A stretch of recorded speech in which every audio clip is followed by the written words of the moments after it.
What's going on, everybody? Brian here from Brian's Broadcast. I hope all of you are doing fantastic. Have you read the title already? Yes, baby, yes. Paco Rabanne 1 Million Golden Oud review. First time from the United States, and you heard it first from Brian's Broadcast. That is me, and I will really appreciate if you will show some love and support to this channel by subscribing and hitting the thumbs up button on this video. So let's not delay, let's talk about this beautiful fragrance. It's a 2023 release, and if you are not aware already, this release is particularly exclusive to the United Arab Emirates, UAE, and they only released, from what I heard, it's like only 500 bottles for the UK, and the rest is for the UAE. So you can imagine, like, this is probably never ever gonna hit the US markets unless somebody brings it, right? So maybe some people are speculating that Fragrance Buy or Joma Shop, they might be getting it. Fingers crossed. I hope they do, so that everyone can get a taste of it. Enough chit chat, let me show you the beautiful box. Of course, if you know me well enough, you know that this is the first time I'm trying something from Paco Rabanne, and particularly the 1 million line. I have never owned anything else. I've tried them at the stores. For some reason, it just did not click, so I never bought them. First time, of course. So 1 million Golden Oud from Paco Rabanne, 2023 release. Look at this beautiful box. It's a golden box, and the logo here with the emblem is green, emerald green. Beautiful stuff, right? It's a very simple box, so nothing special. And the bottle. This is what caught my attention. I saw the other ones, other flankers like Elixir, you got the Royale, and I don't know, Privé, all those things. They never caught my attention, but this particular one, it just tore my heart. Why? Because it's golden, and the emerald, it's got that emerald green emblem over here, which I really like. I don't know if the light is doing much justice to it, but yeah. There you go. I think that should do it. Beautiful stuff. It's got the Arabic inscription right here. I think that's, it particularly says Golden Oud in Arabic. I don't know, my Arabic friends on my channel, shout out to you. Let me know in the comments if that means Golden Oud.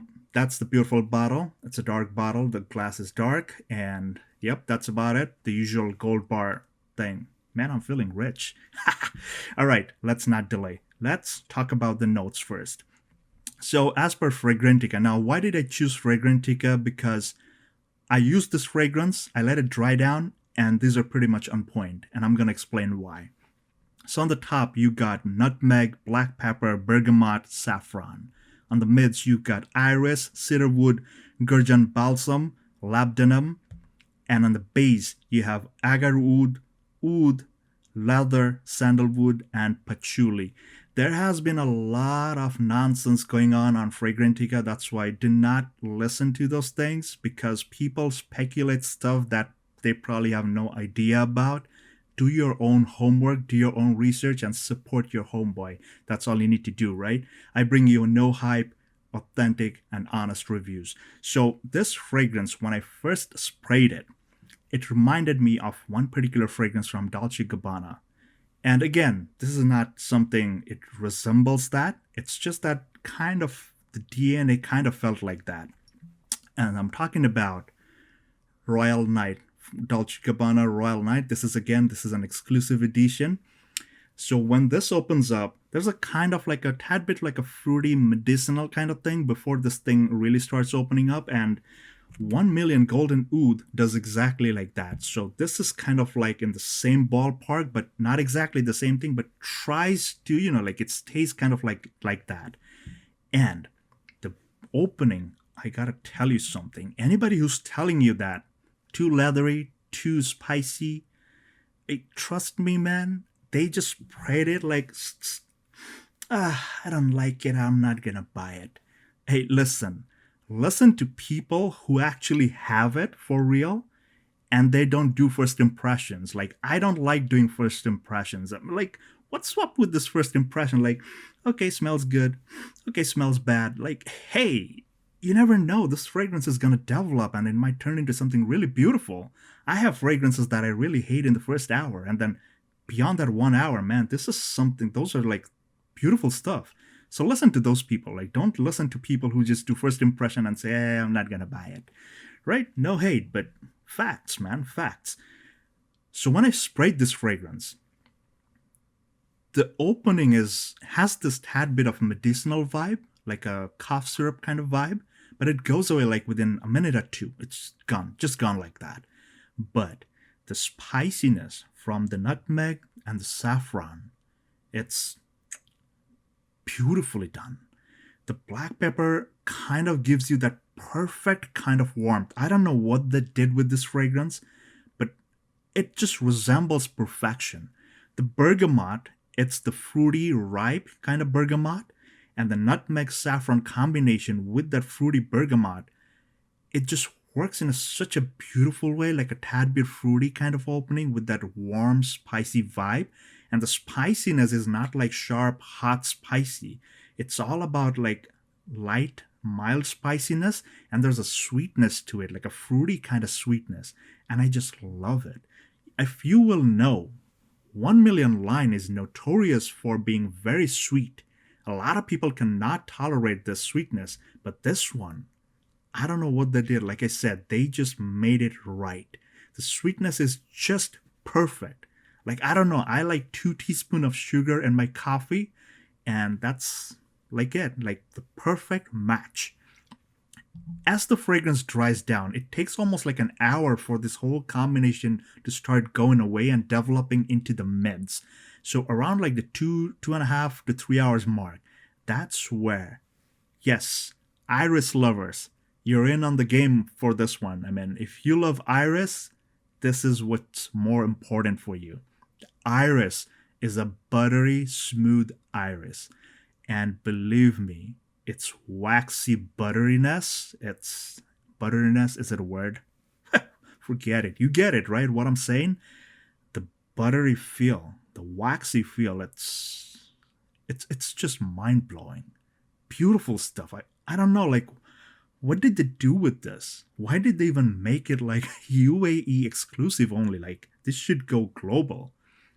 Now, the iris, with this buttery iris, the cedar wood kind of adds to a smokiness to it. Like it's not one of your woody cedar wood. It's like that it's woody, it's kind of like dry, but it kind of adds to like a smokiness to it. There's the presence of Georgian balsam and labdanum. So these two work in conjunction to give you that like a really consistent kind of balsamic feel. Now the balsamic feel is again not overpowering. Anything you smell in this fragrance is not overpowering. This fragrance itself is very potent. I mean, you will feel the potency of it, and I'm going to tell you why. How much I used and how far it went, I'll tell you in a minute.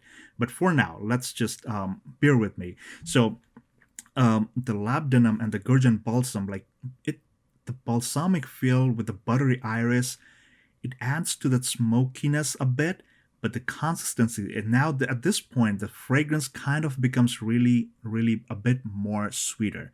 But it's kind of like a sticky kind of sweetness, which I really like. Now, further drying down, and this is around like the 5 to 6 hour mark, this is where your butteriness, the spiciness from the top, it's like popping now. It's just, randomly coming on and off. It's not like linear, it's like on and off, which I really like, adds to the depth.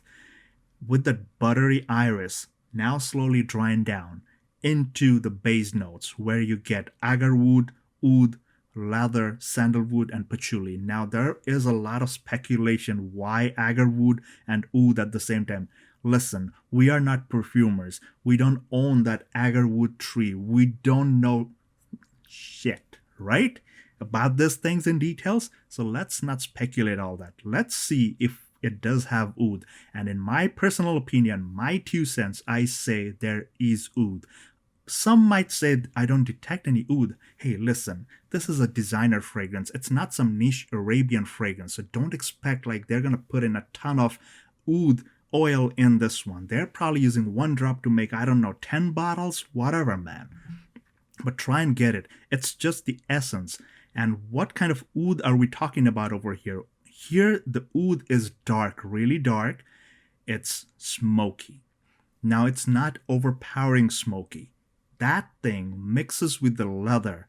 The leather, again, it's a supple leather. It's not your rawhide kind of leather, not your Tuscan leather or La Yuquam kind of leather.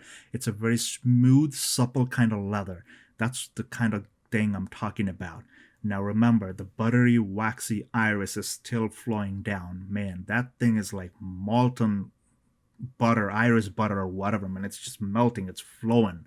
And with that, a tad bit more darkness, a tad bit more smokiness, but not overpowering. The leathery vibe is just luxurious. The sandalwood, I feel, it's more like a woody, dry, woody vibe, which balances out the oud, like the dark, bitter oud. So sandalwood and the oud, it's mixing and working in conjunction. The patchouli is something that kind of changed the whole game in the absolute dry down around like 8 to 9 hours mark.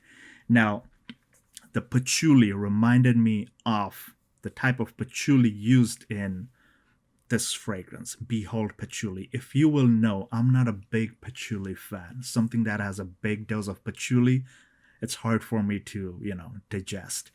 This one totally is a game changer because the patchouli here, it's more of a buttery, creamy kind of nature, and that's exactly what you'll get here. Now the darkness is prevailing from the oud, the leather more darker, the sweetness is a bit more amped up at this point, not sickeningly sweet, not diabetic sweet, but it's more prominent now. The sandalwood balancing out the oud and the patchouli adding to more creamy, earthy darkness to that already present iris. How about that? Did I sell this fragrance to you yet? No? Yes?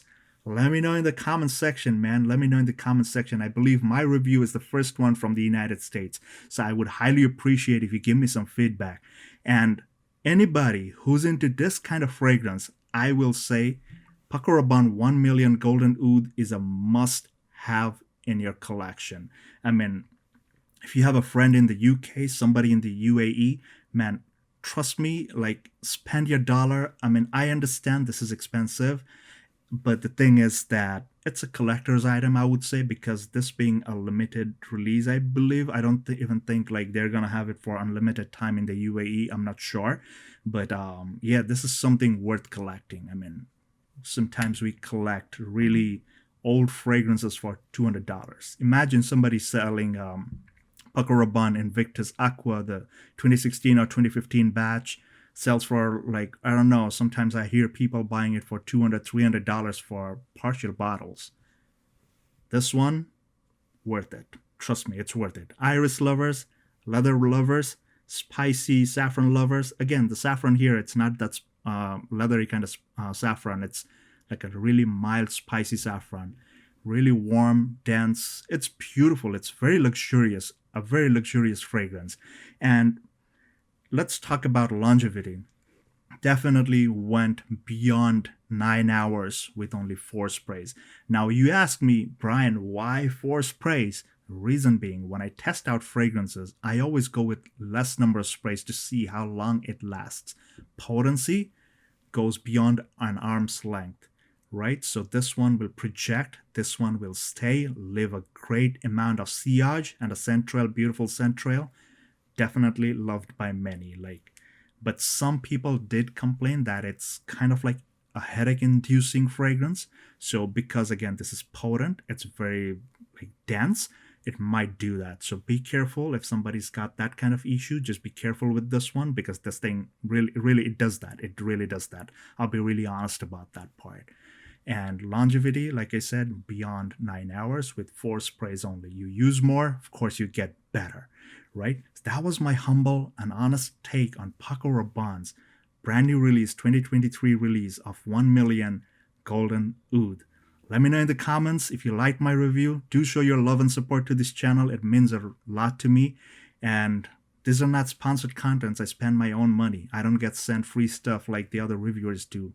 Not hating anybody, but I'm just saying. So if you show me some love, maybe, I don't know, maybe some perfume company or maybe somebody would sponsor something to me like George did, right?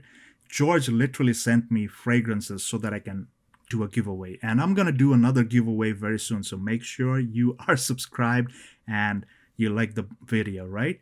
I'm going to do another giveaway very soon. So make sure you stay tuned to this channel. And until the next one, please take care, stay safe, and all the best.